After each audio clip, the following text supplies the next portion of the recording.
공직선거법 위반과 박근혜 전 한나라당 대표의 명예를 훼손한 혐의로 허경영 경제공화당 총재가 결국 구속됐습니다. 선거법 위반과 박근혜 전 한나라당 대표의 명예를 훼손한 혐의로 대선 출마할 때 거짓으로 이력을 기재하고 박근혜 전 한나라당 대표와 혼담이 오갔다고 주장한 것이 구속 이유입니다.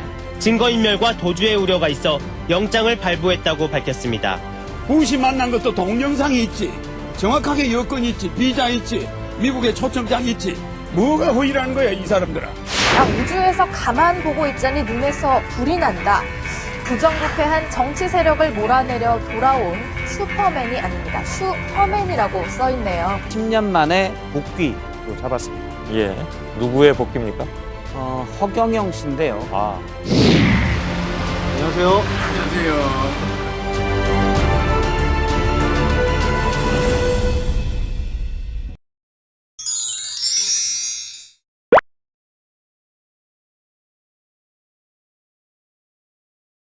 네, 감사합니다. 소비자 TV에 이렇게 신년에 출연하게 돼서 영광으로 생각합니다.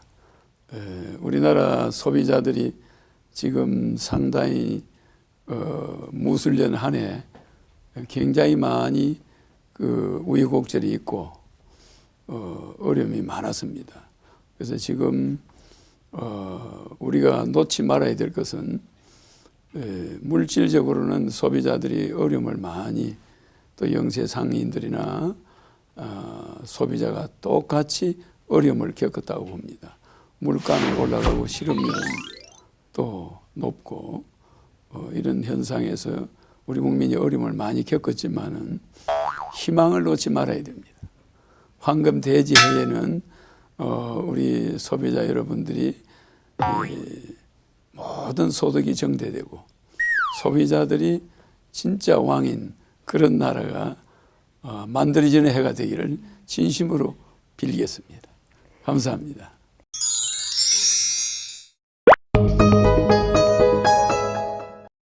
새해 첫날부터 정규 프로그램을 맡으셨는데요. 이 프로그램을 통해 시청자분들에게 어떤 이야기를 하고 싶으신가요? 우리나라가 지금 가장 중요한 것은 우리는 1차, 2차 산업을 겪어왔죠.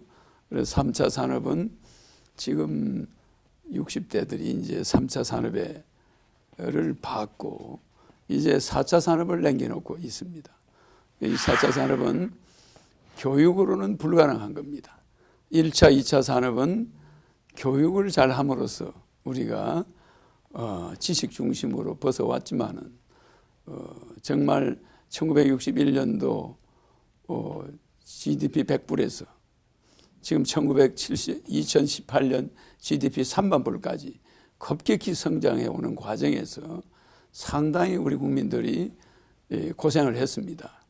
그러나 1차, 2차, 3차 산업은 교육으로 가능했지만 이제 4차 산업 시대에 앞두고는 교육이 아니라 학습 위주로 개별 교육, 상대적인 평가보다는 절대적인 평가, 말하자면 개인들의 특징을 살리는 교육.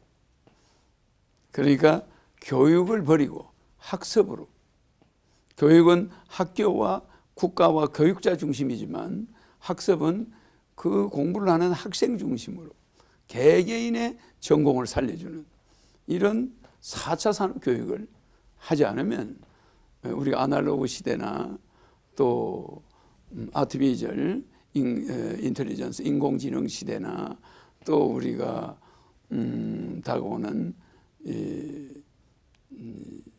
유비쿼트 이런 시대, 또 어떤 면에서는 우리가 가장 지금 시급하게 다가오고 있는 블록체인, 이런 전체 연계하고 융합하는 이런 시대, 이 아날로그와 디지털의 융합, 지식과 이 지식 정보와 인간의 융합, 이러한 융합 시대에 굉장히 중요한 교육이 지금 혁명해야 됩니다. 그렇지 않으면은 우리는 4차 산업의 기회를 선진국에 반드시 뺏기게 돼 있어요. 그러려면 그 4차 산업을 이끌 만한 지도자가 우리나라에 나와야 됩니다. 절대 지금 정치인들, 지금 우리나라에 있는 학자나 교수들 속에서 그런 인물은 존재하지 않습니다. 확실히 미래 4차 산업시대에는 우리 국민이 정신을 바짝 차리고 정말 4차 산업이라는 항공모함을 이끌어갈 만한 세계 4차 산업을 한민족이 주도권을 놓지 말아야 되는 그런 시기를 놓쳐버리면 우리가 정말 DNA 기술을 해외에 뺏겼듯이 우리가 한 사람을 응징하기 위해서, 한 사람의 교수를 응징하기 위해서 우리 한민족이 일어날 수 있는 DNA 복제 기술, 그것이 종교단체들이 무너뜨려 버렸어요. 우리는 엄청난 손실이죠. 그래서 앞으로 우리는 이 4차 산업마저도 뭐 도덕이다, 윤리다 이래가지고 종교 타령이나 하고 있으면 우리는 큰 문제가 생겨요. 그 4차 산업은 초종교적으로 우리 국가의 먹거리, 세계 통일, 이걸 향해서 우리는 한민족이 또 한 번 비약해야 됩니다. 그래서 우리는 1961년에 그런 100불 시대에서 GDP, 2018년 3만 불 시대까지 온 이것은 양적인 성장입니다. 그러나 앞으로 우리는 질적인 성장에 돌입해야 됩니다.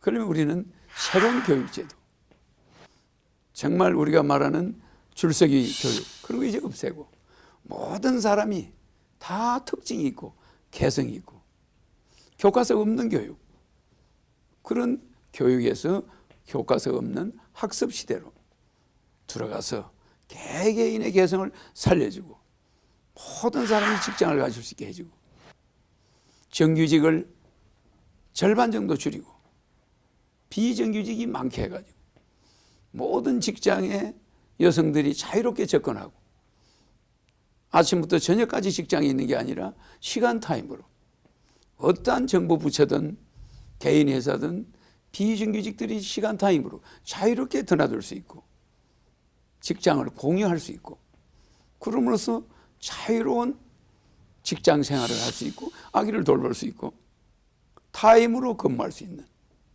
퇴직금에 목매이지 않은 그런 비정규직 시대를 만들지 않으면 우리는 맨날 노조와 싸워야 됩니다. 정말 우리 민족의 4차 산업, 우리 민족의 장래, 우리의 후손들을 생각한다면 이제 바뀌어야 됩니다. 뭐라고? 네 생일이라고? 축하한대. 오늘이 허 총재님의 양력 생일이라고 네, 하더라고요. 그렇습니다. 항상 50년 1월 1일이 제 생일이거든요.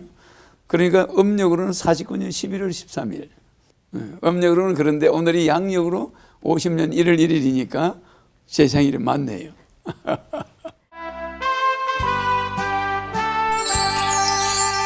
생일 축하합니다.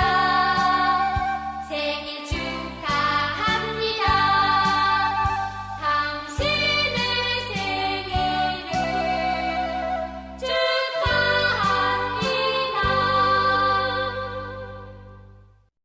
1월 1일 날 서울 중량교 다리 밑에 가만히 움막에서 내가 태어났어요. 저 중량교. 그래서 어머니가 혼자 나를 낳았죠. 그러다가 나를 낳다가 어머니가 추워서 의식을 잃었어요. 근데 내가 어쩌다가 우리 어머니 배 위에 얹혀 있는 거예요. 탯줄은 잘려 있고. 그 우리 어머니가 따뜻한 기운에 깨어난 거죠. 그거는 누가 도와줬는지 사람들은 모릅니다. 내가 이게 방송이라 자세히 이야기할 수는 없어요.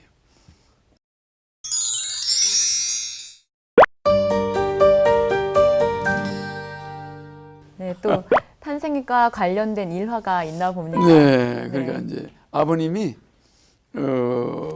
아버님이 시골에서 그 우리나라에 굉장히 이제 큰 지주였는데 논을 전부 소작인한테 문서를 놓아줬어요.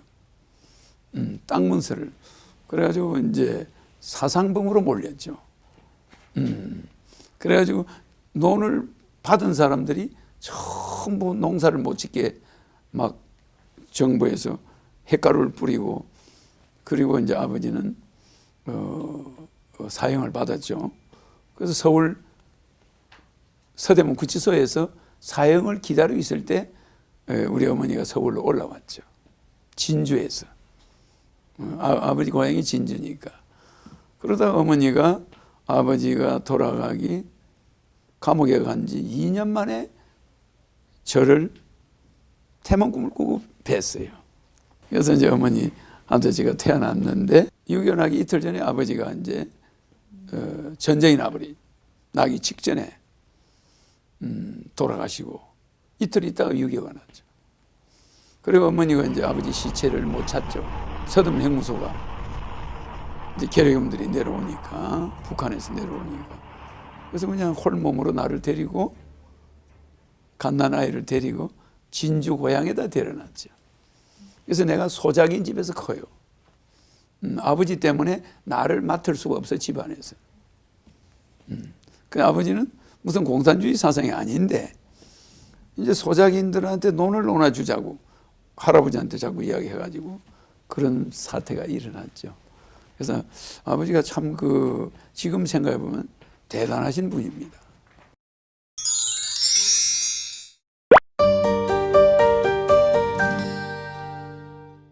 총재님의 그 어린 시절부터 참으로 많은 우여곡절이 그렇죠. 있었던 것 같습니다. 특히 어린 시절 이렇게 어떻게 자라셨는지를 몇 가지 소개를 해주시긴 하셨는데 또 자세하게 좀 기억이 남는 일화들이 있다면 어떤 게 있으실까요? 그래서 내가 시골에서 이제 어머니가 동네 사람들이 아버지가 감옥에 간 지 2년 됐는데 이제 애를 낳았다고 이제 좀 오해를 하겠죠. 그렇지 않습니까? 그리고 어머니가 방에서 방문을 잠그고 돌아가요. 밥을 안 먹고. 갖다 줘도 안 먹지만 문을 잠그고 열어주지 않죠. 사람들에게 오해를 받느니 애만 봐주고, 자, 어머니는 가겠다. 소작인 집에 가서 이제, 후시들 집안에서는 안 받아주니까. 그래서 어머니가 이제 그 방에서 돌아가셔요. 그 나는 이제 옆방에 있는 거죠, 아기 때. 그래 항상 어릴 때는 혼자 커요. 그런데 남의 집에서 크는데 그 집에서 송아지를 한 마리 사와가지고 내가 이제 그 소를 길러요, 송아지를. 그래서 6살 때부터 소를 먹이고 서당 다니고 초등학교는 8살 때 들어가요. 그래가지고 어릴 때 사서삼경, 불교, 대장경, 성경 전부 다 뗐죠, 초등학교 때. 그리고 그걸 전부 암기하다시피 했죠. 사람들이 신동이라 그랬지. 그 대신에 한문을 잘 배우고 어릴 때 초등학교 때 영어를 잘했어요. 그런 걸 잘하고 그림을 잘 그리고. 그래서 14살 때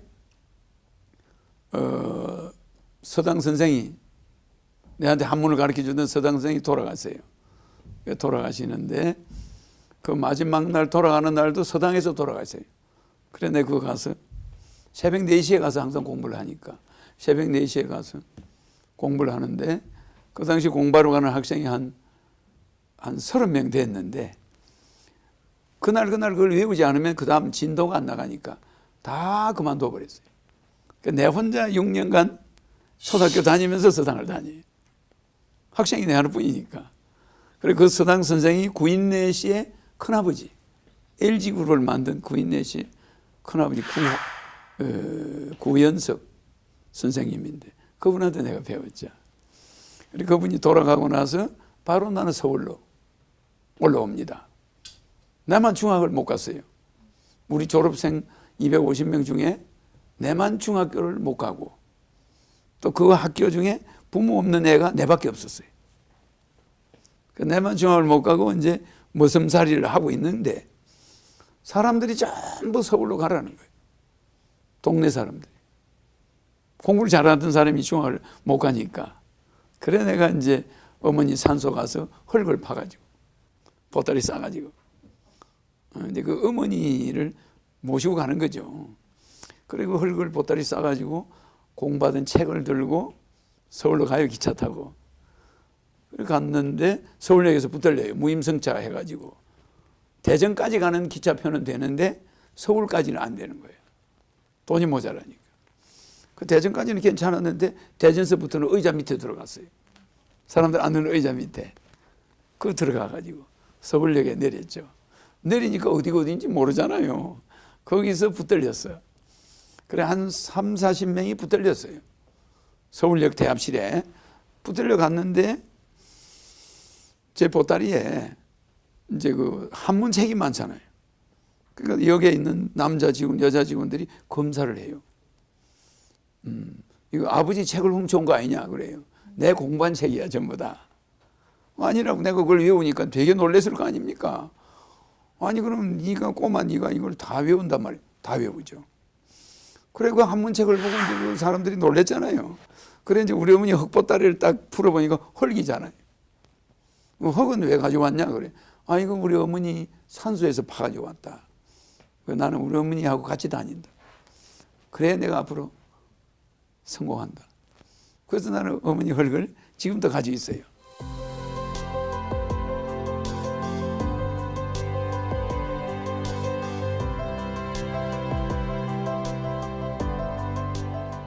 그래서 그 역 직원들이 한 3, 40명이 전부 경찰서로 가는데 내만 숨겨주는 거야.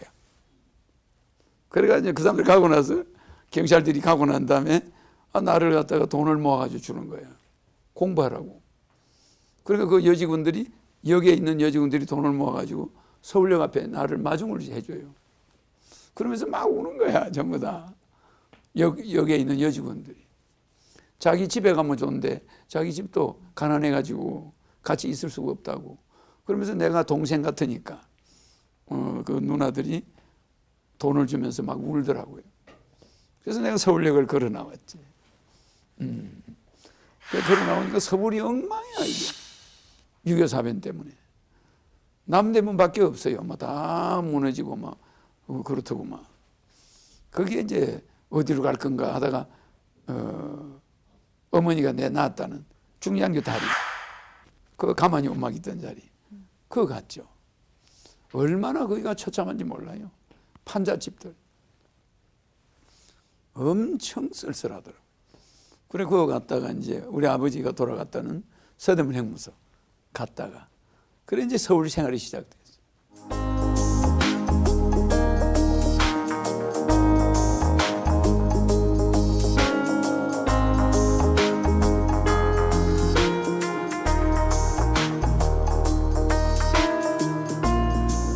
직업이 서울에서 많이 바뀌다가 야간 중학을 나중에 들어갑니다. 그래 나중에는 너무 그 고생스러우니까 남대문 시장에서 이제 처음에 구두를 닦았죠. 구두 닦는 걸 그 애들한테 붙들렸어요. 구두 닦는 애들한테. 그래 붙들려가지고 거기서 왜 남대문 시장을 가냐면은 먹을 수 있는 게 거기 남대문 시장에 꿀꿀이죽 있잖아요. 수제비 같은 거 그런 거밖에 없어. 칼국수 같은 거. 그래서 남대문 시장을 가지 않으면 밥을 먹을 데가 없더라고. 그래서 시장을 갔다가 붙들린 거예요. 구두 닦는 애들한테. 그래 걔들이 강제로 구두를 닦게 하는 거예요. 그래 구두 닦다가 도망을 간 게 도저히 구두를 못 닦겠어요. 그 모가 합숙소에 있어 자는데 일반 방 높이에 3층을 만들어가지고 나무로 그렇게 자요. 그러니까 위에 사람하고 밑에 사람 사이가 한 50cm, 뭐 1m 정도밖에 안 돼요. 또 위에 한층 이렇게 있는데 거기서 몇 개월 있는데 담배 연기 때문에 이거 글이 안 보여. 숙제도 할 수가 없고 야간 중학을 들어갔는데 할 수가 없는. 굉장히 뭐 공기가 나쁜 거 말할 것도 없어요. 거의 다 지게꾼이야. 지게꾼들. 그래서 거기서 나와가지고 삼과산 화계사를 찾아갔죠. 그래 거기 가서 절에서 일해주고 공부하고 그랬죠. 학교 다니고.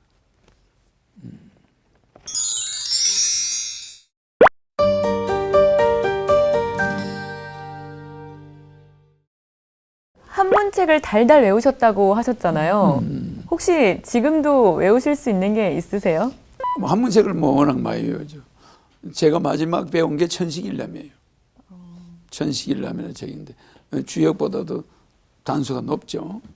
그러니까 계자상고 이후로 풍기 이계에 성인이 시생하여 조자진문하여 이지 수신제가하고 이지 치고감민하여 예연법이 개장문주 출래하니 자연고성지 서게하라 자시부 하역상하여 위금수지 행자생언즉 차기비 고금불력지 맹다모 서해할 천자그는 유관련이와 자자고는 불가할래라고 우할령은 배명이 자구다보기를 하였으니 불량배지 원천우이는 정의 맹가이 원개천야라 흥패하복이 총시자신지 소치니 흥하고 패하고 화와 복이 총시자신지 소치니 다 자기 하기 나름이니 기왕이 기왕지 조선어와 선자 자신을 경계하여 성국이복하고 차적 기선이 정의 맹가이 원개천야라 이런 식으로 쫙 외워나가야 돼요. 와. 마지막 페이지를 하는 날은 50페이지를 하면요 49페이지를 배워야 외워야 50페이지를 가르쳐줘요. 눈 감고 서당 선생 앞에 딱 가면요 해초리를 선생님 주무시고 계세요. 4시에 가면은 해초리를 서당 선생님 머리맡에 놔놓고 외우기 시작해요. 49페이지를 외워야죠.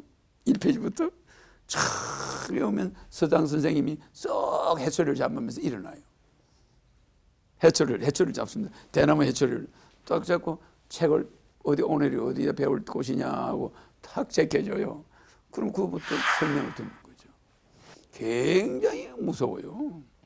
근데 나는 혼자 꼭 공부를 해야 된다 이런 일념으로 그걸 했고 부잣집 아들들은 아무도 가서 공부 안 해요. 왜? 틀리면은 때려요. 뭐 때리니까 무서워서 아무도 공부를 못 해요. 그래서 내가 그걸 다 했죠.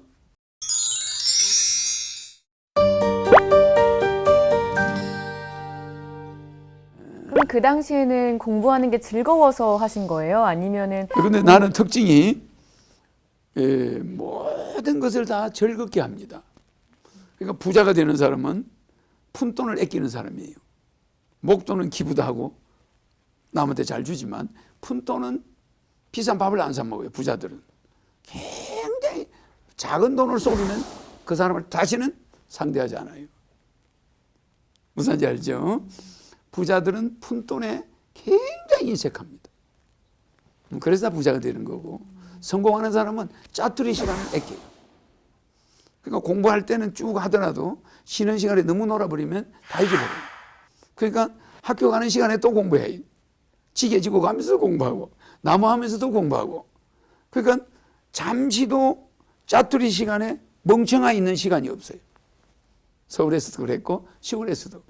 그래서 내가 암기를 그렇게 많이 하죠. 그러니까 꼭 성공하는 사람들은 공부 잘하는 사람들은 짜투리 시간을 낭비하지 않습니다. 근데 공부 못하는 애들 보면요 5시간씩 막 해요. 그러다 그냥 또 마냥 밥 먹고 또 학교 가고 이럴 때 잊어버려. 그래 다음날 또 공부하려고 하면 생각이 안 나요. 알겠죠? 그래서 공부는 그렇게 수시로 해야 돼요. 그 남는 시간. 그럴 때는 꼭 책을 들고 다녀야 돼.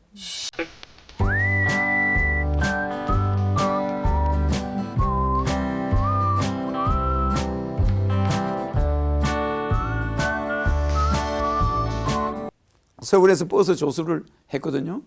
서울에 처음 와서 또 구두 닦기 하다가 버스 조수도 했어요. 그런데 버스 차장을 하는데도 그 여고생들이 옷이 하얗잖아요, 여름에. 그럼 나는 옷이 새까매요. 버스 조수니까. 그래가 이제 이렇게 학생들을 내려줄 때 몸이 닿으면 여학생들이 기겁을 해요. 이 옷이 새까마니까 그 하얀 옷이 새까매져요. 그리고 우리는 그때 세수도 잘 안 했으니까 그 여고생들이 이 동전을 줄 때 던져요. 손에 묻으니까 시커머니까. 굉장히 열악했습니다. 그때 자동차 조수들 밤에 차 고쳐야지. 또 손님들 실어 날라야죠. 돈 받아야죠. 그러니까 학생들이 나가 몸에 닿을까 봐서 조수가 지저분하니까. 그러니까 참 그런 걸 겪으면서도 그 학생들이 조금 더 밉지 않은 거예요.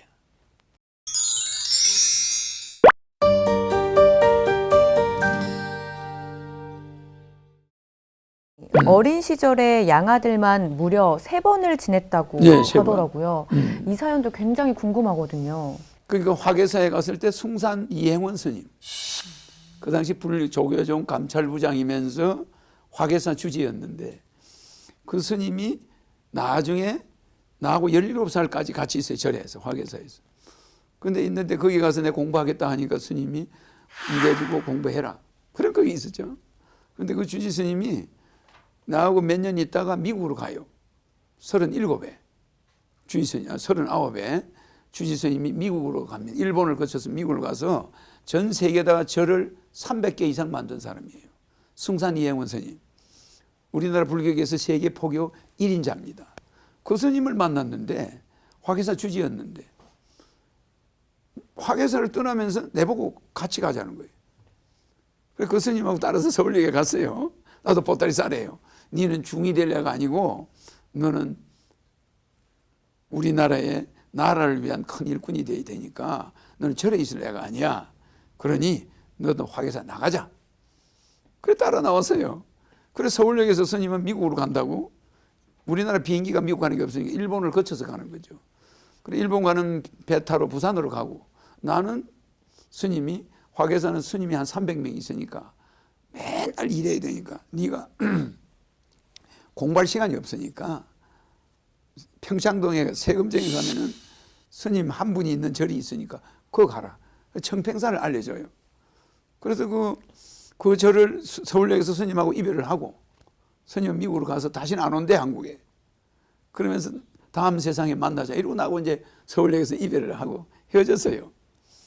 그러니 세금정 가서 청평사라는 절을 찾아서 청룡사 거기 가서 이제 공부를 열심히 해라 고등학교 때는.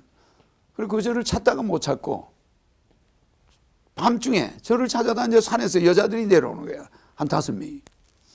여기 청룡사라는 절이 어딥니까? 그러니까 학생이 밤에 절을 왜 찾냐요? 공부할 데가 없어서 그래. 집이 없다고. 그러니까 우리 목사님이 혼자 사는 분인데 그래 강화문 내수동 홍근섭 목사님의 양아들이 됐어요. 밤중에 끌려갔는데 그 집사님들이 내 가방을 뺏어버려요. 책가방을 뺏어가지고 강제로 끌고 내려가는 거예요. 그래가 밤중에 홍근섭 목사님의 아들이 됐어요. 근데 그 목사님은 북한에서 내려왔는데 군인들한테 맞아가 기가 먹었어요. 한축 기가. 근데 그 목사님은 미국, 북한에서 가져온 군용 모포 그거 하나만 덮고 자는 거야. 신도들이 해준, 성도들이 해준 이불은 절대 안 덮어요. 돌려보내버려요. 그래서 그 목사님하고 나하고 둘이서 한 방에서 그 담요 하나를 덮고 자는데 겨울에. 얼마나 추워요. 자다 보면 담요가 어떤 데는 목사님이 덮고 있고 어떤 데는 내가 덮고 있고 이래요. 그러니까 그 목사님이 얼마나 청빈한지 몰라. 그래서 성도들이 주는 거는 돈 하나도 안 받고 월급도 안 받고 밥만 먹어요. 교회에서. 그런 스님, 그런 목사님이 있어요. 그리고 그 홍건섭 목사님이 담요 한 장으로 평생을 마친 분이에요. 그래서 그분 밑에 아들로 1년 동안 내가 주일반을 가르쳤거든. 성경을. 엄청 고생했습니다. 성경과 대장경을 다 뗐다고 그래. 지금 안 보고 대장경을 다 쓰죠. 뭐 그 정도니까. 뭐 한문을 안 보고 대장경을 다 씁니다. 이 한번 써 보여드릴까요? 흑반에? 어? 흑반 한번 가져와봐요. 그래가지고 네. 주일반을 가르치는데 주일반 학생들을 행촌동이라고 그 북을 치고 가가지고 애들을 한 100명 모아가 와야 돼요. 저 혼자. 그것도 보통 일이 아닙니다.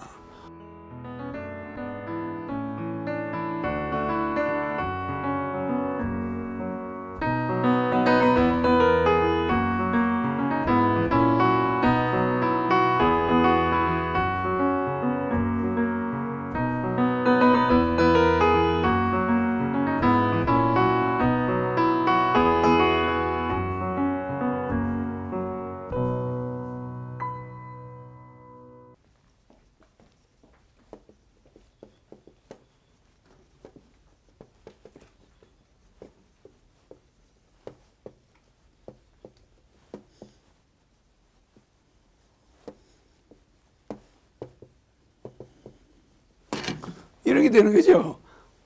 마하바냐 바라밀다 심경 이렇게 돼 있잖아요. 그러면 여기서 관자재보살 행심바냐 바라밀다 이렇게 쭉 나가요. 그러니까 이런 경전을 써나가는 그 속도가 굉장했죠, 어릴 때는. 지금도 물론 마찬가지입니다만은. 이게 이제 반야신경 아닙니까? 가장 큰 경전이다. 마하바냐 바라밀다 심경. 변함없는 지혜라는 뜻이지만은 이런 것은 차원이 낮은 거예요. 그러네요. 더 고차원적인 경전이 이제 쭉 나오죠. 금강경, 뭐 반야신경 쭉 나오죠. 그럼 유마경 같은 거 이런 거는 실제 대장경을 한문으로 눈 감고 서는 사람은 없어요. 안 쓰실 보고. 수 있으신 거죠? 그렇죠. 그러니까 성경도 마태복음 5장 1절에서 13절까지면은 산상수훈이에요. 그러면은 심령이 가는 자 복이 있는 자 천국에 들어간다 이렇게 돼 있거든요. 마태복음 5장 1절에서 13절이. 그러면 이런 거를 그냥 그렇게 긴 거는 전부 넉자로 줄여버려요. 그래서 성경을 전체를 넉자로 줄이니까 요만큼밖에 안 돼요. 그러니까 26자거든요. 심령이 가난한 자 복이 있는 자 천국에 들어간다. 이러면은 영빈 천국. 심령 영자 가난을 빈 자 천국. 넉자죠. 애통해 하는 자 복이 있나니 위로를 받는 애통 위로. 의에 목마른 자 복이 있나니 배불리 먹게 한다. 그러면 된다 하면은 그 의갈 다시 목마를 갈자. 이런 식으로 탁탁탁탁. 그러니까 이런 식으로 써버리고 그냥 의갈 다시. 이게 목마르다. 배불리 먹는다. 이렇게 써버려요. 그러니까 이게 26자거든요. 성경에는. 그런데도 디모데후서 4장 6절 같은 경우는 260자예요. 그것도 넉자로 써버려요. 관제가 되고 부험이 됐으니 사랑하는 디모데야 나의 떠날 날이 가까웠다. 바울이 이제 디모데한테 편지를 쓰는 건데 그럼 디모데후서 4장 6절 같은 경우는 그걸 너도 나처럼 살아라. 그렇게 하나님한테 내가 하나님을 위해서 한평생 바쳤듯이 디모데 너도 그렇게 살아라. 이런 말이거든요. 260자가. 그럼 그거는 넉자로 줄여버려야 돼. 그럼 뭐냐면 재행천재. 재행천재. 재라는 건 모든 나의 재행천재. 이렇게 넉자로 줄여버려요. 이건 뭐냐면은 나의 모든 행동은 하나님의 바치는 제사였다. 그러니까 너도 이렇게 살아라. 너도 너의 한 발자국 한 발자국이 하늘에 바치는 제사처럼 살아라. 그런 뜻입니다. 그래서 이걸 재행천재 이런 식으로 성경을 외우니까 성경이 이렇게 작아져. 축소입니다. 축소. 그러니까 이 축소하는 기술이 외우는 기술이에요. 이렇게 독자적으로 지금 4글자로 다 줄인 줄이신다는 거죠. 거죠? 성경 전체를. 근데 지금은 퍼뜨려가지고 공부를 하잖아요. 그런 사람하고 내 암기력은 예를 들어서 디모데후서 마태복음 5장 1절에서 13절까지면 13절에 나오는 게 팔복 중에 마지막 8번째 의를 위하여 핍박받는 자는 천국에 들어간다 이런 내용인데 그럼 그거는 의핍 천국이거든. 의핍 천국. 의를 위하여 핍박받는 자. 이게 핍박받을 핍자입니다. 의핍 천국. 이런 거 될 걸. 의를 위하여 핍박받는 자는 천국에 들어간다. 이렇게 하면 26자야. 이런 식으로 모든 걸 축소시켜가지고 암기를 해놓으니까 이 일반 사람들하고 어릴 때부터 대화가 이 어른들을 보면 유치원생으로 보이는 거야. 또 사서상결을 뗐잖아요. 주역을 뗐잖아. 그러니까 대학 교수들 보면 유치원생이야. 그래서 내가 박근혜가 언제 어떻게 된다? 6가지 예언했죠? 100% 맞잖아. 국민들은 들고 일어나고 포퓰리즘이 일어나고 물러나려고 하고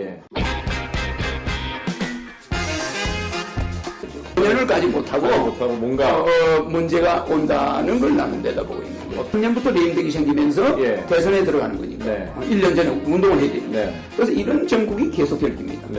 그러면서 이 대통령은 혼란한 민생, 국회에서는 계속 다른 법안은 통과가 안 되니까 공약한 건 하나도 못하니까 국민들은 들고 일어나고 촛불심이 일어나고 이러니까 가능한 빨리 하고 빨리 가버리고 물러나려고 하고 그거라도 개헌 정국으로 해서 그걸 덮으려고 이런 형국이 전개될 수가 있습니다. 이것이 이상하게 구판처럼 얽혀 있어요. 이 구판이 벌어진 거라고 봐요. 이번에 당선자가 50.5% 51% 당선이 될 거예요. 박근혜 대통령이 대통령 되기 전에 내가 대통령 된다 51%로 그 방송에 나가서 했습니다. 텔레비 생방송에 나가서 했죠. 51%로 붙는데 박근혜 대통령 4년 만에 나간다. 촛불시위 탄핵, 국회에서 개헌, 그리고 청와대는 구판이 버립니다. 알겠죠? 그러니까 박근혜 대통령에 대해서 6가지가 한 개지도 안 틀려고 다 맞은 거죠.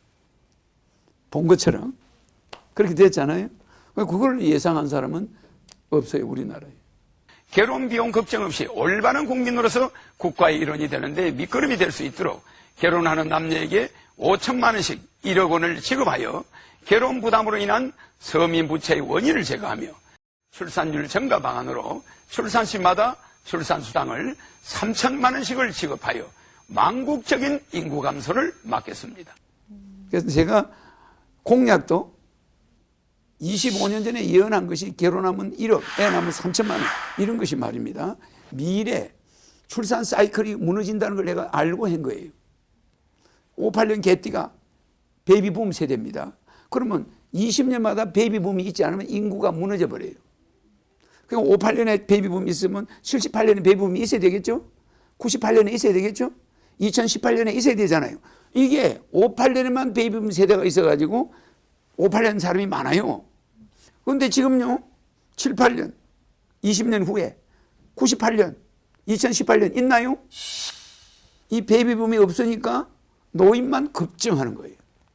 이래는요, 젊은 사람 구경하러 다녀야 돼요. 찾기 어려워요. 초등학교 없어지고 조금 있으면 이제 금년부터는 대학 정원이 모자라요. 젊은이들 부족하니까. 그 다음 몇 년 있으면 대학이 무너지기 시작해요. 그 다음에 중학생이 없어지기 시작합니다. 이거 심각한 거예요. 이걸 25년 전에 내가 공약했잖아요. 미래 이 베이비붐 사이클을 20년마다 일어나게 해야 된다.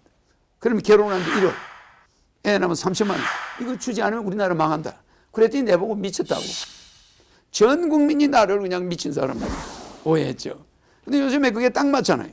과감한 정책 전환으로 출산 장려금 2천만 원을 지급하고 이 아이가 성년에 이르기까지 국가가 1억 원의 지원금을 지급할 수 있도록. 우리나라 국회의원 300명입니다. 국회가 스스로 조금씩 늘려온 겁니다. 그래서 이제 바뀌어야 됩니다. 국회의원 숫자 줄여야 됩니다. 국회의원 수 우리나라 너무 많습니다. 국회의원들이 제가 보기에 한 200명만 있을 때 지금보다 100명을 줄여요. 그러한 예측들이 어느 순간 퍼뜩 떠오르시는 거예요? 아니면 차곡차곡 이게 적어져 나가는 거? 미래를 지금도 내가 4차 산업 이야기하면서 네. 교육을 버리고 네. 학습으로 나가야 된다 그러죠. 그러면 나는 어떤 미래의 그 방향을 정확하게 알아요. 그러니까 여러분이 지금 우리 대한민국의 정치인들은 정권의 시세를 모르고 정권이 어떻게 되는지 모르고 정권 투자를 하는 것 같아요. 거기다 표를 던져줘요. 그럼 우리 국민의 주권을 다 날려버려요. 그래 국민의 자산을 다 날려버리는 거야. 그런데 미래 정권 시세를 훤히 아는 허경영이가 거기에 투자를 해봐요. 허경영한테 표를 던져보세요. 대한민국 그냥 부자 나라를 만들고 세계를 통일하고 한국 사람이 그러면 전 세계인이 존경하는 그런 시대가 되는 거예요. 미래를 저 앞에 암초가 있는데 그걸 모르는 거예요. 지금 인구 절벽이 분명히 올 건데 지금 그 이야기 하니까 미쳤다는 거예요. 그때부터 해야 정책을 결혼하면 1억 주고 애 낳으면 3천만 원을 줬으면 지금 초등학교가 안 없어집니다.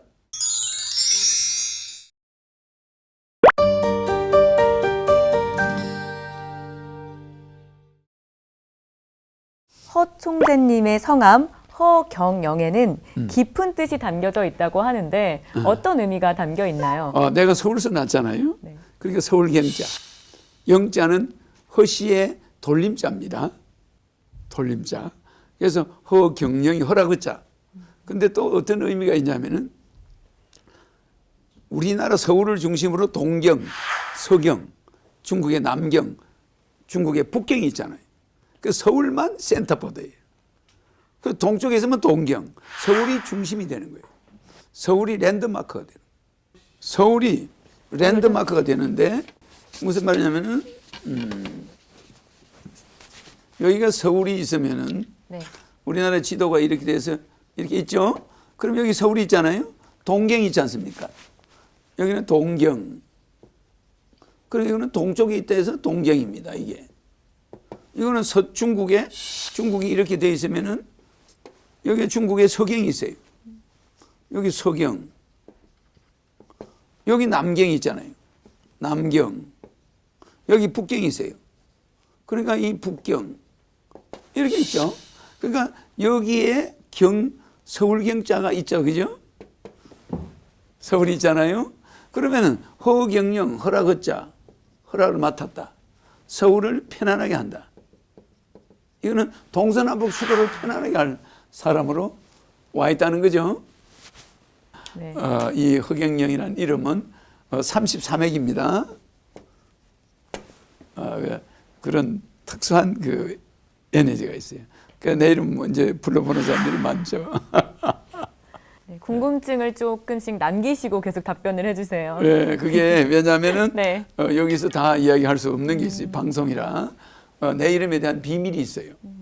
그거는 유튜브에 이제 내가 자세히 설명하는데 정규 방송에서는 이야기하면은 또 문제가 생길 수도 있고 해서 허경영에 대한 어떤 비밀이 지금 약 0.1% 내가 이야기한 거예요. 또 허충재님의 그 부모님의 이름도 의미가 있다. 우리 어머니 아버지 하시던데? 이름도 네. 특이합니다. 우리 어머니 아버지 이름은 아버지 이름을 보시면은 아버지가 허남건이거든요. 남쪽 남자, 권세권자. 그죠? 어머니 이름은 조계식이에요. 이 개수나무 월개수나무 개자거든요. 네. 이거는 심을 식자. 그러니까 우리 어머니 아버지 이름이 아버님도 일찍 돌아가게 돼 있고 어머님도 일찍 가게 예정돼 있는 거예요. 왜냐하면 남쪽 나라 조자거든요. 이게 남쪽 나라에 월개수 나무를 권세의 월개수 나무를 심는 것을 허락한다. 그 허락만 하지 길러란 말이 없잖아요. 심기만 심을 식자 심기만 하는 거예요. 그래서 아버지 어머니 이름이 남쪽 나라의 권세의 월개수 나무를 심는 것을 허락한다. 하늘에서 볼 때 남쪽 나라는 한반도예요. 그런 이 우리 아버지 어머니 이름은 빨리 가야 되는 나를 낳아놓고 빨리 가는 운명을 가지고 있다고 볼 수 있죠. 네, 또 이 지수마을에서의 허충재님의 집안과 삼성 LG에 대한 인연도 있다고 하던데. 네, 우리 마을은 우리 허씨들이 1000년을 살았어요. 우리 마을에. 지수마을에요? 예, 지수마을이. 삼성그룹의 창업주 고 이병철 회장, LG그룹의 창업주 고 구인혜 회장, 효성그룹의 창업주 고 조홍재 회장. 대한민국의 경제를 이끌고 있는 40대 기업, 그 가운데 굳건한 입지를 가지고 있는 삼성, LG, 효성 세 그룹의 창업주들.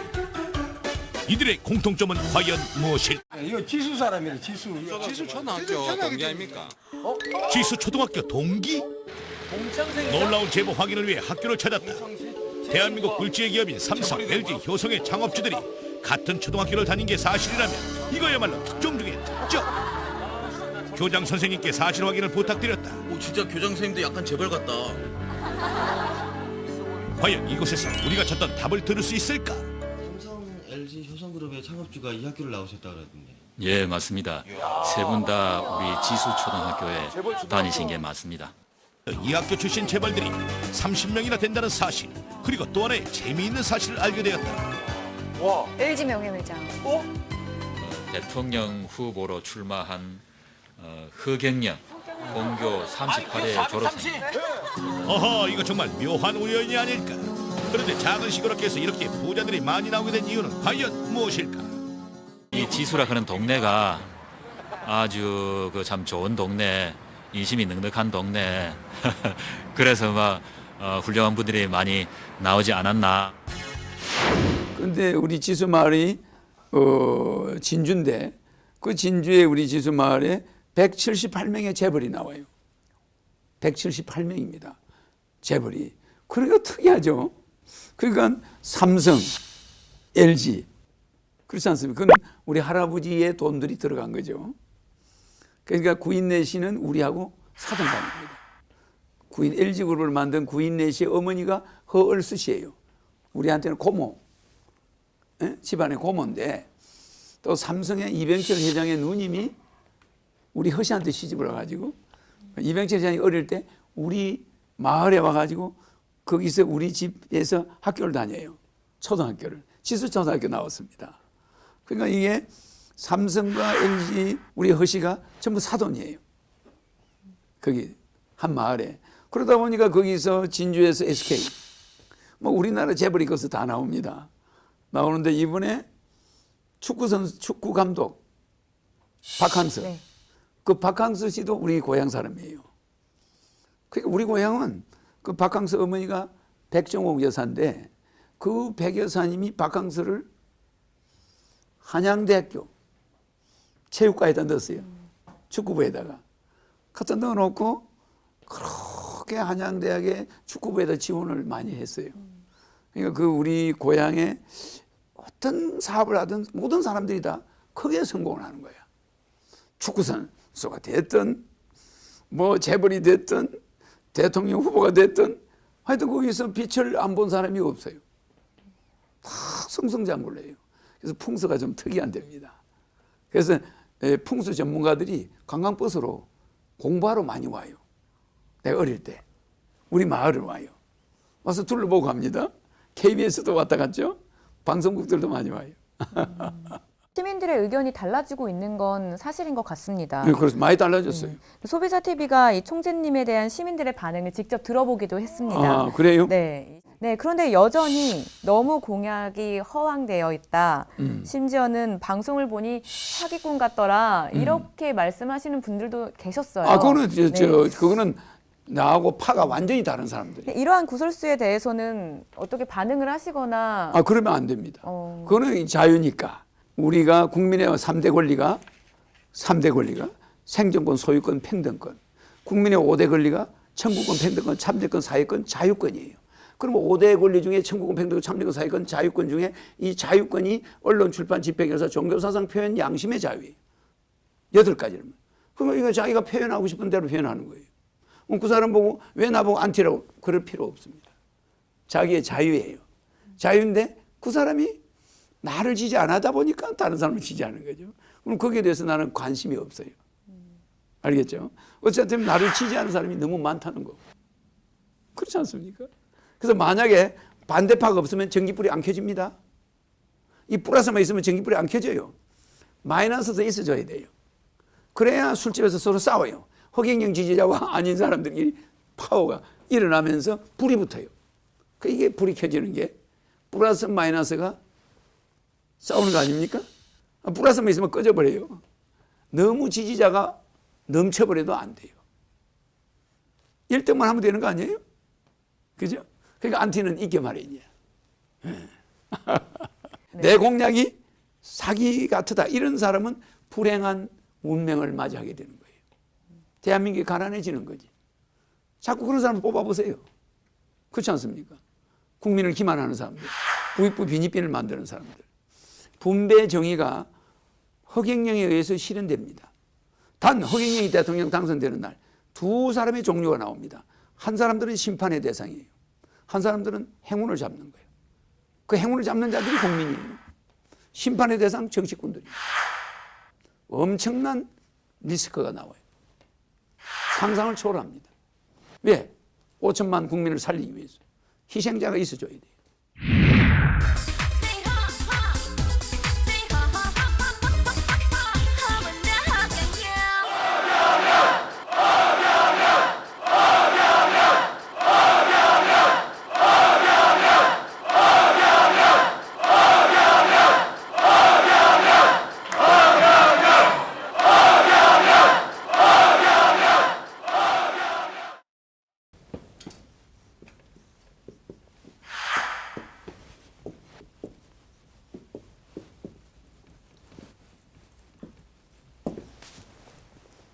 백척간두.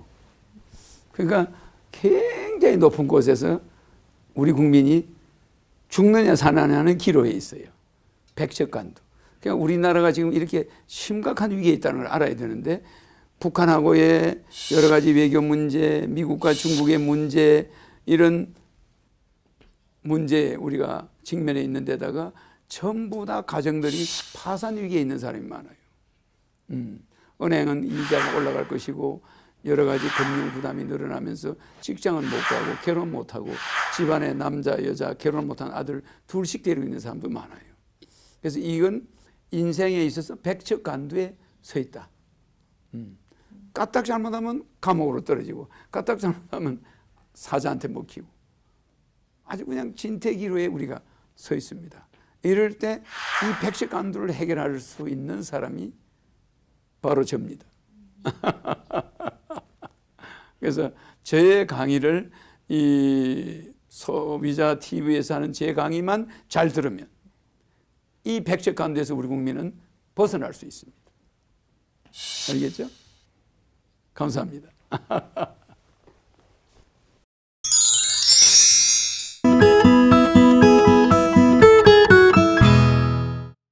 감사합니다. 아, 기쁩니다. 새해 복 많이 받으세요. 감사합니다. 많이 받으십시오.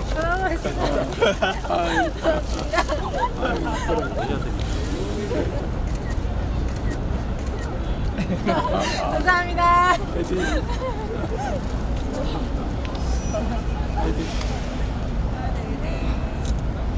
저기 덕담부터 먼저 하시고 좀만 짧게 좀만요. 네, 먼저 찍으세요.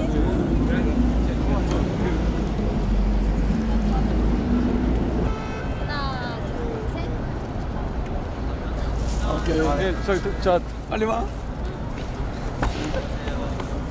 새해 복 많이 받으세요. 아이고 손 따뜻해. 하나, 둘, 셋. 오케이. 자, 잘 가요. 안녕하세요. 다사다난했던 무술 여는 가고 황금 대지해인 기해년이 다가왔습니다. 그동안 국민들이 매우 어려웠으나 금년에는 모든 국민이 잘 살고 국가가 부강하게 되는 한 해가 되기를 바라겠습니다. 감사합니다. 감사합니다. 찍을게요. 여기 찍으시죠. 하나, 둘, 셋. 감사합니다.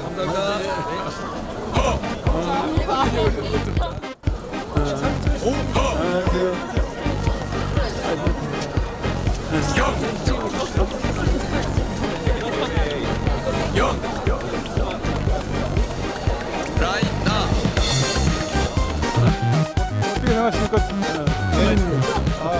항상 지지하고 있습니다.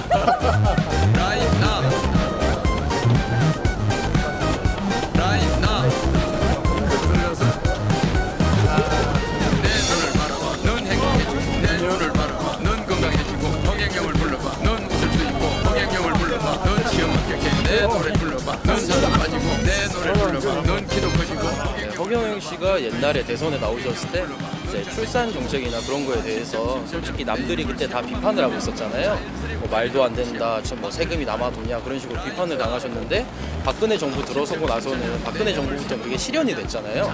이제 그때 당시 말도 안 된다 했던 공약들이 하나둘씩 이제 실현이 되고 있으니까 저는 그거에 대해서 상당히 신뢰감 있고 이제 믿음이 좀 생기더라고요. 이제 금액은 다르더라도 실제로 실현이 되고 있으니까. 네, 그럼 만약에 다음 대선에 나오신다면 전 찍습니다. 축하하실